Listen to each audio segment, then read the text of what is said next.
So, welcome everyone to today's Tuesday talk through In Control Scotland on Tuesday, the 6th of October 2020. And today we are welcoming back Dr. Danielle Farrel to Tuesday Talks because it's the first Tuesday of the month. And Danielle is on World Cerebral Palsy Day. So, without any further ado, I'm gonna exit stage left and leave Danielle with today's Tuesday talk.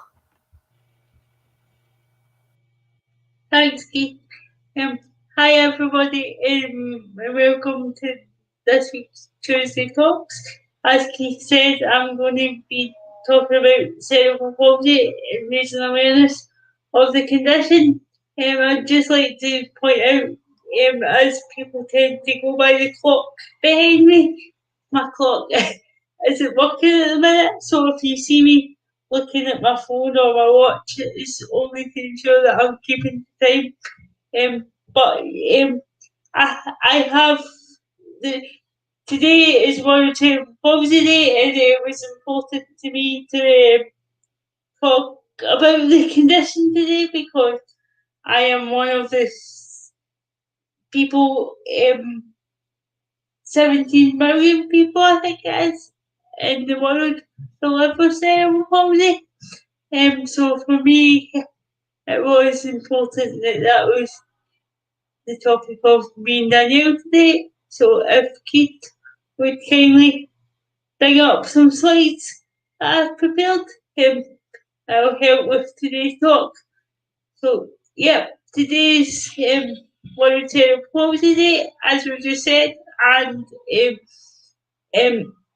the ribbon that you see in the background of the slide is the logo for cerebral palsy, and it's green. So that is why the banner across the bottom has changed to green for this month's being Danielle. And the other photo in the slide you see now is of my tattoo on my left arm, and it's the only tattoo I have because I swore that when I got a tattoo, if I got a tattoo, it would be something that's important to me. And usually within the cerebral palsy ribbon is hope, believe, love, and faith. But that was too big, so I chose to have hope and believe put in the ribbon because those are words that sort of go with my view of cerebral palsy, and you won't see the whole of my t-shirt today, but my t-shirt says, if you tell somebody with cerebral palsy they can't do something, they'll do it twice and take pictures. And if you know me, that sums my attitude up to my CP, because I don't let my CP stop me from achieving what I want to achieve. So if Keith would kindly move on to the first slide. So the history of cerebral palsy, or World Cerebral Palsy Day, is that the campaign was first called Change the World in 1 Minute. And the campaign sought to find ideas globally for technologies and other sort of innovative ideas that would help the disabled community. But then the ideas that were being put forward were primarily used to help people with CP, so it very, very quickly became renamed at that point to change the world for people living with CP, and then later it became World Cerebral Palsy Day. In 2012, more than 470 ideas were posted on the World CP Day website. Three of these ideas were shortlisted, and it went out to inventors, and a research team from the University of Virginia in America won the major prize. And as part of this, they developed a prototype solar-powered wheelchair, which was an idea posted on the website. And once they designed the prototype, it was presented to Alper Servin, the man that came up with the idea initially at World CPD Day in 2013. So I'll be honest and say that when I was preparing the presentation for today, that I learned a lot about CP and a lot I didn't know, despite the fact that I live with the condition and have done for the past 34 years. So yeah, that was a lot of information that I didn't know, but it puts into perspective that how World TP Day became what it is now, and how it became as widely recognised as it is now. So Keith, if you would move on to the second slide, and that just continues some information, and to say that in 2015 it became a social movement that targets 6 key issues that affect people living with CP, and this is regardless of geographical, cultural, or economic differences. So it doesn't matter where you live in the world, what your social or economic status is. The campaign is looks primarily at people living with CP and doesn't take it in any of these other factors. And what I should say that perhaps missed on the slide was there are charities in Scotland that do things to celebrate World Cerebral Palsy Day, and one of those was last week.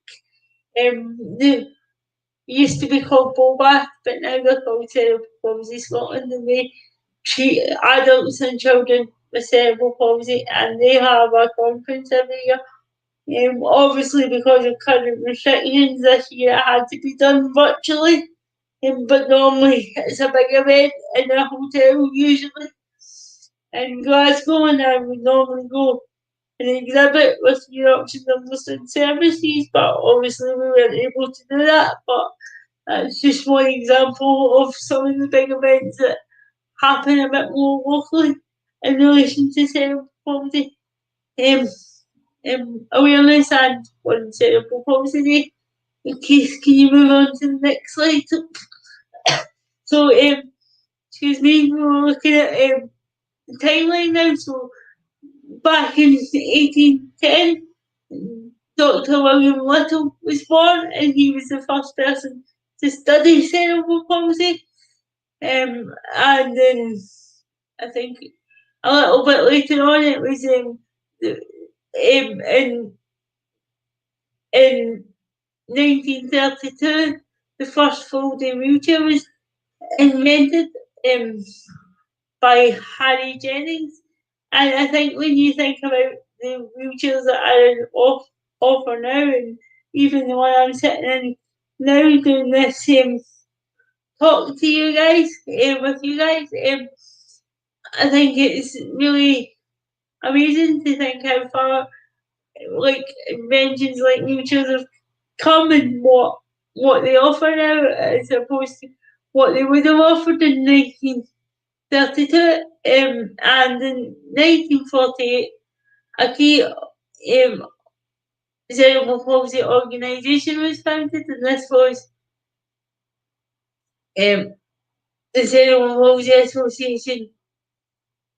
Was formed to help people living with the condition to receive better diagnosis, treatment, and funding. One of the organisations I've just mentioned, Cerebral Palsy Scotland, that's another example of one of the many organisations, I guess, that have been founded since then that can help people with CP. But that, I guess, the one in 1948 was the starting point for all these that followed. Keith, if you would go on to the next slide, please. And just continuing on from that. So in 1949, a year later, a major mental health agency was created, and this was the National Institute for Mental Health, and this was funded and not organised to assist those with mental disabilities, and I copied that. I copied that from the information. I know that we don't tend to use pages like mental disability now, because it's derogatory and it'd be not PC, I guess, and that's right. We shouldn't be using pages like that because everybody's an individual, and some of these pages are absolutely awful when you think about today's society, but the reason I did keep that in was because it was important for me to show that how we've moved on in the terminology that we use, and how people's terminology should have changed. But I'm sure some of you guys watching it, like myself, will know some examples where terminology hasn't changed as much as it should have. So yeah, that's why it was important for me to use some of the previous language that was used. And in 2002, the Centre for Disease Control and Prevention in America again undertook the first US cross-country study on the prevalence and impact of cerebral palsy, and there's been many studies done since then that looks at many things, many contributing factors that can contribute to the lives of those with cerebral palsy. But to use some more recent example, given the challenging times that we are now living in, Cerebral Palsy Scotland and other organisations like it did studies around how lockdown and the prospect of being asked for a DNA if people with CP contracted COVID are just some of the examples and more recent examples of studies around CP that were done. Keith, if you would move on to the next one. So one of the key things I would say about cerebral palsy is that no two people are the same. If there was 5, 10 people in this room with me now, and we all had CP, every single one of us would be different. And a lot of that is to do with what part of the brain has been affected or damaged, if you want to use that phrase, as a result of the CP. So these are just some of the facts that sum up CP. So it's a complex disability. It's very complex. It's a very wide spectrum, and as I've just said, no two people are the same. 1 in 4 children with CP cannot talk. This is not to say they can't communicate. They might just use aids to do so, but they can't communicate verbally. 1 in 4 cannot walk. I guess I am one of those 1 in 4, because I can stand and I can wait there, but I can't walk any distance. 1 in 2 have an intellectual disability. 1 in 4 have epilepsy, and this is probably a good time to say that sometimes, or often with CP, and everybody's example being unique. So I can only tell you my experience and how CP affects me, but if you were to talk to like 10 other people, I'm sure they would tell you a different story. But for me, I don't have a lot of in fact, I really don't have any of the contributing other conditions that might come with CP. I don't have epilepsy or learning difficulty or anything like that. And I was told by one medical professional that this only happens in like 20% of people with CP, that they don't have any other symptoms or factors. So I guess when you look at the facts, it sort of puts it into perspective how CP is such a wide spectrum, and CP is a lifelong disability and there isn't any cure. So if it affects everybody differently and it will affect each person throughout their life. And at the moment there is no cure, but there are aids and treatments and stuff that will help people live a fulfilling life. Kate, if you go on to the next slide, please. So I thought I would share some of my story of living with CP, but I thought the best way to do this was through pictures. And some of you watching might know some of my story, but for the purpose of raising awareness on CP and it being World Cerebral Palsy Day, I thought I would do it through photos and mention some small parts of information that are specifically related to my CP. So these are just a range of photos. So you've got me and my mum on my first day at school. You've got myself and my dad at a fairground ride. You've got me riding my bike. And then the bottom you've got me in the middle of two of my friends who just so happen not to have a disability. And I think my reason for wanting to tell my story today using pictures was for the fact that I guess every family and every parent will have their different approaches to dealing with CP, and there's no right or wrong, and nobody should be condemned for how they deal with it or how they live with CP. But for me, I was never wrapped up in cotton wool. I was told you will achieve it. You might find another way, have to do it in a way that's not conventional, but you will do it. So, for example, riding my bike. So I had to get an adapted bike, but I still rode my bike. And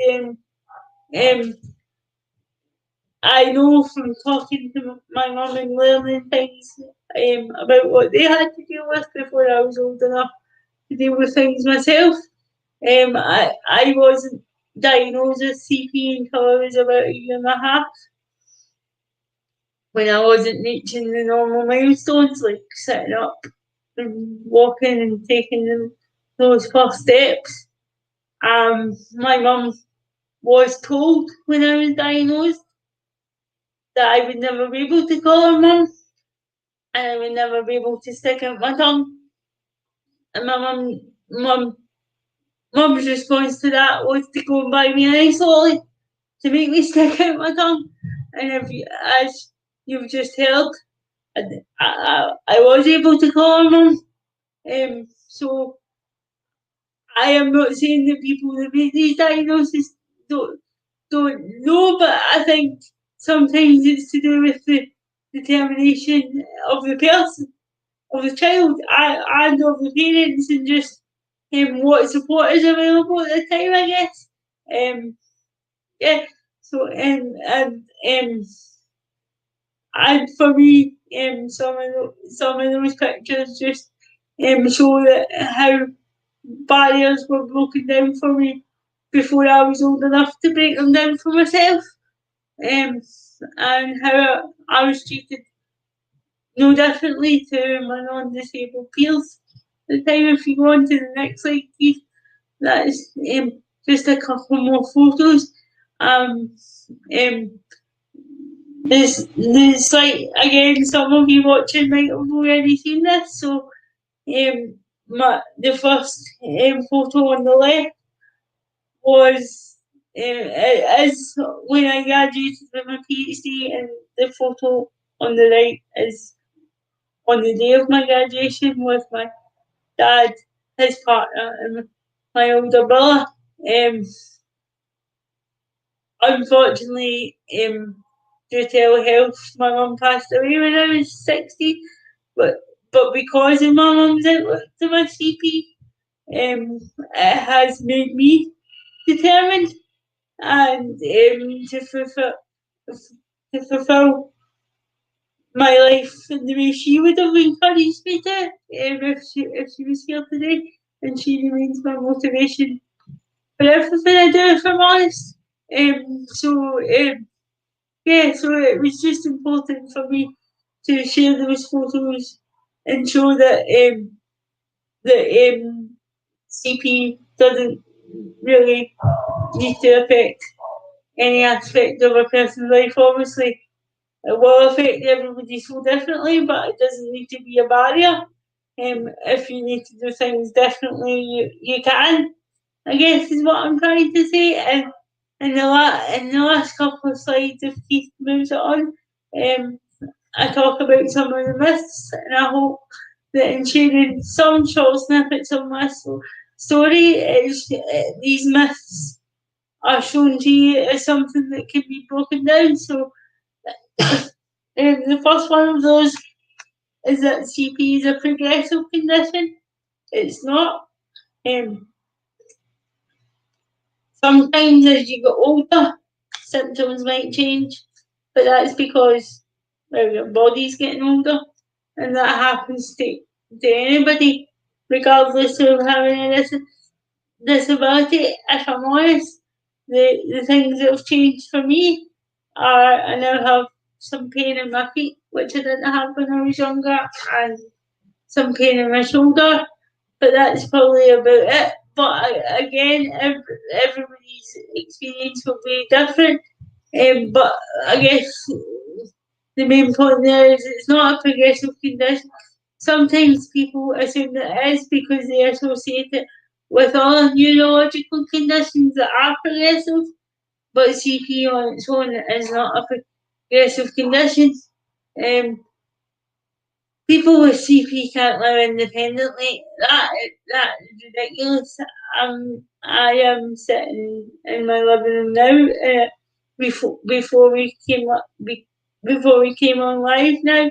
At 2, I had a brief conversation with Keith, saying that it's been 4 years on Saturday since I moved into my own house. What people sometimes mix up when they think and talk about people living independently is that living independently means on your own and without support. It doesn't. I have support for every aspect of daily living, but I still live in my own house. I still run my own house. I live independently from my dad. My dad is my dad now, not my carer, and that's so important for me to have that father-daughter relationship with my dad. I am not, and my battle to live independently could be a completely other PowerPoint, and I'm not going to go into that now, but the fact that I'm sitting in my own living room now, doing this live broadcast for you guys now, shows that how much of a myth that is. Children with cerebral palsy can't communicate. Again, if I wasn't able to communicate, I wouldn't be doing what I'm doing right this second. But I, as I've already said, there's many people with CP that might not be able to communicate verbally. but they can still communicate, whether that's by using sign language, a communication aid like a type of computer, or by facial expressions, or any other aid that can be used, like cue cards and things. There's many aids that people with CP and other conditions and disabilities can use. So the fact to say that they can't communicate is totally wrong. And the last one on this slide is that children with CP are intellectually disabled. When I looked at the statistics yesterday, as it turned out in these statistics, people with CP are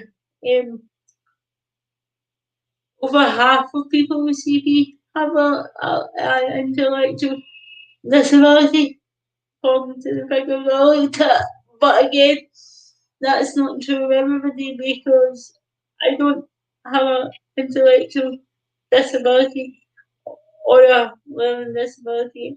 According to the figures I looked at, again, an intellectual disability and a learning disability were treated as two separate entities, I guess. And over half people living with CP have an intellectual disability. But again, it goes back to the whole yes, never assuming sort of thing that we always talk about with people with disabilities, and the fact that assuming can make an ass out of you and me. So again, you shouldn't assume just because you met one person with CP, doesn't mean the next person you meet or work with is going to be the same. And I guess that would be something I would be hoping that somebody would take away from today. But if Keith would move on to the next slide, there's just some more myths. CP is the same for everyone. I think I've talked a lot about in the last in the last 20 minutes or so. That CP isn't the same for everyone. And everybody can be so different. It's such a wide spectrum, similar to autism and things like that. Cerebral palsy is caused by medical malpractice. That's not always the case. Cerebral palsy can occur before, during, or after birth.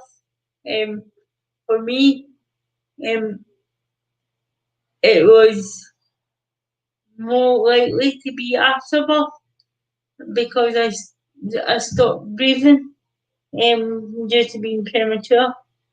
Because it happens a lot in premature babies. I was 11 weeks premature, so rather than being born in the March of 1986, I'm one of those annoying people that have a birthday just straight after Christmas, and I hate it, but it is what it is.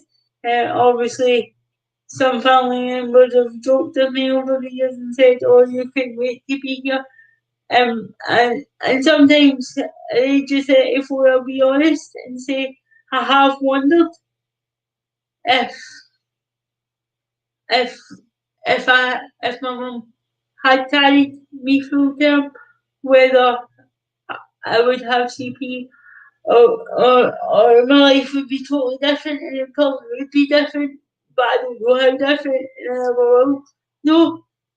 So for me, it's just you can't help but wonder, but at the same time, without my CP, I wouldn't be the person I am today. But again, it's just a small part of who I am. So, yeah, I think that'd be another important message from today's Tuesday Talks. Anybody with any disability, but for CP today, because it's World Cerebral Palsy today, the CP is only a small part of who a person is. one of the other miss I came across when I was reading was it parenting a child with CP is overwhelming. That sort of frustrated me a bit because obviously I've never been a parent, least of all a parent of a child with a disability. But my understanding of parenthood would be that it's overwhelming, that it can be overwhelming regardless of whether somebody has a disability or not. For many contributing factors. Um, and there should be loads of different support out there for people who are parenting people with CP or child with CP or any other disability. So, even in the information I read, it said there's loads of support out there, so it shouldn't be any more overwhelming than maybe parenting an undisabled child. But and I guess at some point, depending on you how the CP affects the child, it can be overwhelming, and I'm not meaning to diminish that in any way. You don't know until you're living that experience, but it sort of annoyed me because the way it was written implied that parents would only feel overwhelmed if they were parenting a child with CP, and that's not correct. And I'm sure any parent out there watching would agree with that. And a child with cerebral palsy has a limited future. That's the last point there. And that is certainly not the case, nor should it be the case. I think I've shown in some of the photos I've shared today that it's not been the case for me, and it shouldn't be the case for any child with CP, regardless of how it affects them. They should be encouraged to achieve any goal that's achievable for them, regardless of how big or small that goal is. And statistics show that people with CP might have shorter life expectancies, but at the same time, there's nothing to stop them living a fulfilled life and a long fulfilled life at that, and be able to find romance and find a job and do all the things that non-disabled people do. There's no reason why CP should stop anybody from doing that, regardless of what they want to get out of life, I guess. So that brings me to the end of the presentation. I've just closed it with the same slides I had at the beginning. But thanks for watching today, and if you do have any questions, I'm happy to answer them now, or you can contact me out with this, or contact Keith through In Control Scotland, and I'd be happy to answer them.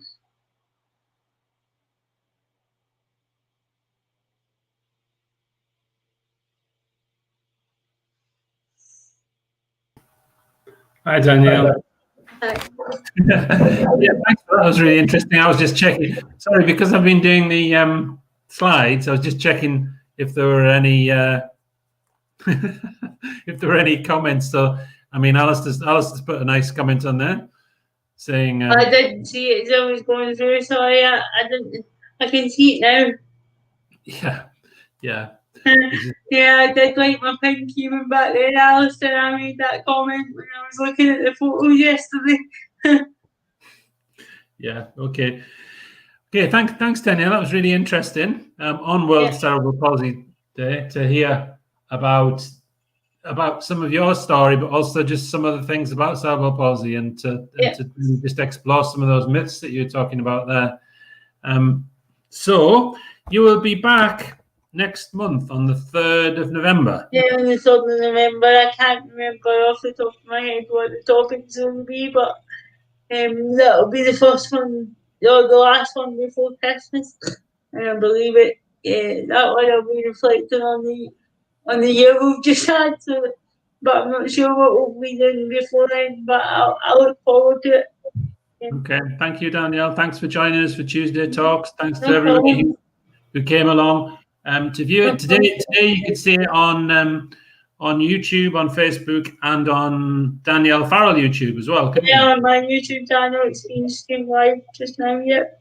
Yep. So any future broadcasts will also be out on those 3 different places. So you've got plenty of choice. Yep. So next. Okay. Thanks, Danielle. No problem. Thanks.